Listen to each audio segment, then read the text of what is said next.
hanya ditahan kemudian pulang lagi, di sini P21. Artinya bukti premanismenya bisa diuji di pengadilan. Tepuk tangan dong, ini keren.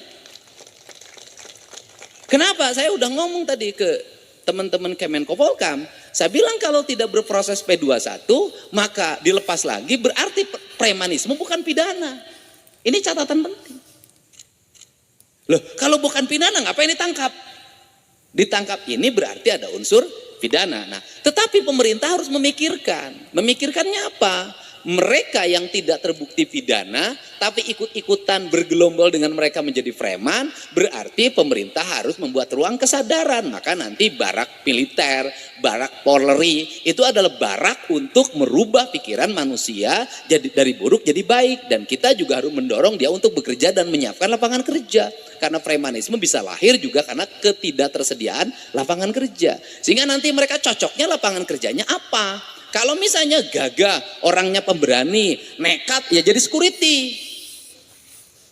Kan bisa jadi nanti preman-preman yang gagah pemberani itu, ya sudah, didik jadi security. Jadi tenaga pengaman resmi. Dilatih oleh negara, dididik. Nanti bisa jadi kalau sekarang banyak anak-anak sekolah lulusan barak TNI, kemudian di sekolahnya sekarang jadi duta kedisiplinan, kemudian jadi duta paskibra, ya nanti preman-preman direkrut, kemudian dididik, mereka menjadi duta keamanan negara, tetapi bukan orang nggak berguna jadi duta, tapi yang disebut duta itu adalah mereka bisa dididik, dilatih, diarahkan, dan memiliki profesionalisme sebagai seorang security. Kan keren.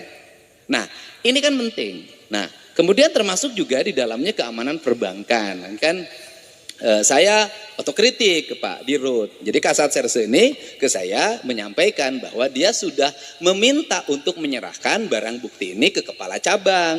Tapi kepala cabangnya menjawabnya harus ke legal, harus ke sini. Kebetulan ngeluhnya ke saya. Karena ngeluhnya ke saya, ya sudah serahin aja sekalian. Nah, maksudnya saya bahwa dalam dunia manajemen kepala cabang yang seperti ini nggak boleh dipakai. Kenapa? Nggak punya inisiatif, nggak berani ngambil resiko.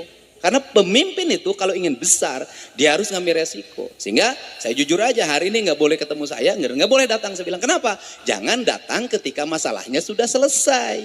Tinggal ada panggungnya, tampil paling duluan. Tapi ketika ada masalah sembunyi. Saya nggak suka orang seperti itu.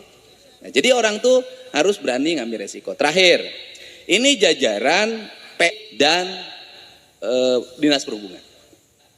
Dinas Perhubungan.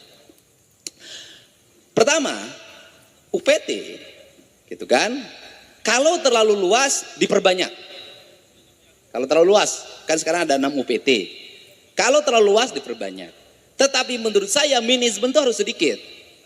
Yang kedua, di setiap UPT itu nanti ada satu mobil yang khusus menangani PJU. Oke, satu.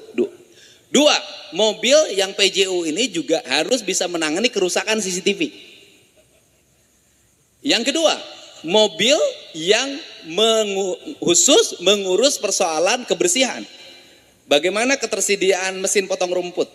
Bagaimana ketersediaan mesin untuk mobil naik ke atas?